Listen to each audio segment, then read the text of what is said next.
బాగుందండి, అదిరిపోయింది. చాలా మందికి నిద్ర వచ్చిందంట.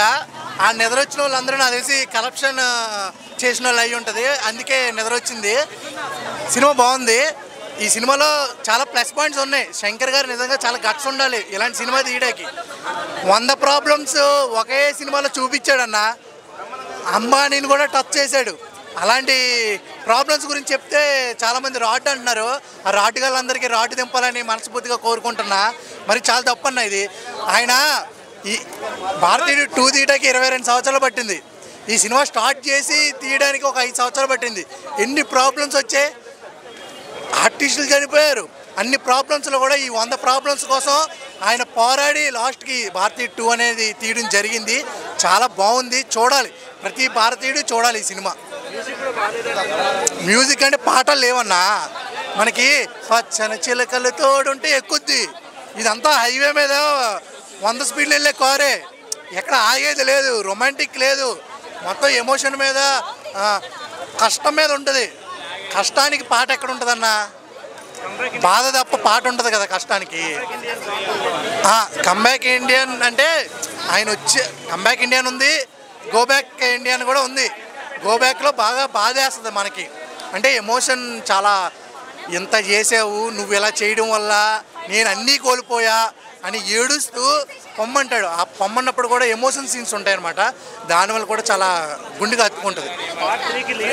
లీడ్ ఉంది అంటే 1947లో ఈయన ఏం చేశాడు, ఈయన ఎలా భారతీయుడు అవడానికి ఇన్స్పిరేషన్ ఏంటి, ఎలా చేశాడు, ఎలా రక్తం చిందించాడు అనేదే పార్ట్ 3.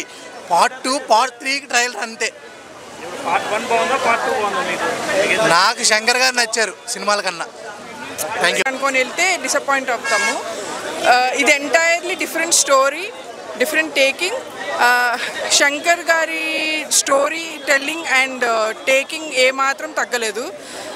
చాలా గ్రాండర్గా ఉంది అండ్ చాలా బాగుంది. యూనో ఇన్స్పైరింగ్గా ఉంటుంది. Everyone will get inspired. The emotional connect will get from the movie is awesome.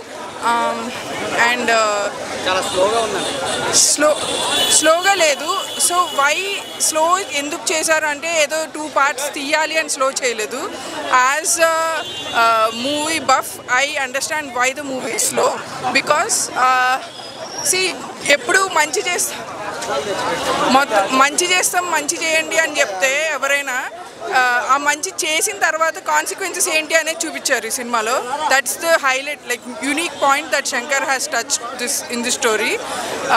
Because ప్రతి మూవీలో ఎండ్లో మంచి చేయండి మంచి చేస్తే ఇట్లా ఉంటుంది అని చెప్పి వదిలేయటమే, కానీ నిజంగా ప్రతి ఇంట్లో మంచి చేస్తే ఏం జరుగుతుందో ఆ కాన్సిక్వెన్సెస్ ఏంటి అనేది చూపించారు. ఆ ఎమోషనల్ కనెక్ట్ ప్రతి ఒక్కరికి అది కనెక్ట్ అవ్వాలి అంటే కొంచెం ఆ పార్ట్స్ అన్ని కొంచెం డీటెయిల్గానే తీయాలి. సో స్లో అని నాకు ఎక్కడ అనిపించలేదు. I was emotionally connected with every character.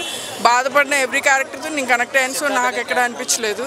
Siddhartha గారి క్యారెక్టర్ మనం అందరం కామన్ పీపుల్ కనెక్ట్ అయ్యే క్యారెక్టర్. హీఈస్ ఫస్ట్ మంచి చేద్దాం అనుకుంటాడు, చేస్తాడు, తర్వాత తన కాన్సిక్వెన్సెస్ ఫేస్ చేస్తాడు. మన character Siddhartha character. And Indian is a hero character which we always imagine. కానీ నిజంగా ఇండియన్ చెప్తే ఏమవుతుంది అనేది ఇందులో చూపించారు. ఇది 1 పార్ట్లో చెప్పే సినిమా అయితే మటుకు కాదు. బికాజ్ చాలా డీటెయిల్డ్గా చాలా మంచిగా ఎక్స్ప్లెయిన్ చేశారు. అసలు నిజంగా మంచి జరిగితే ఏమవుతుంది. Yes that's what I told ముందు. శంకర్ గారి స్టోరీ టెల్లింగ్ అసలు చాలా చాలా చాలా బాగుంది. ఫస్ట్లో జెంటిల్మెన్ ఆర్ ఎనీ మూవీ మనం చూసి స్టోరీ టెల్లింగ్ ఎలా ఫీల్ అవుతాం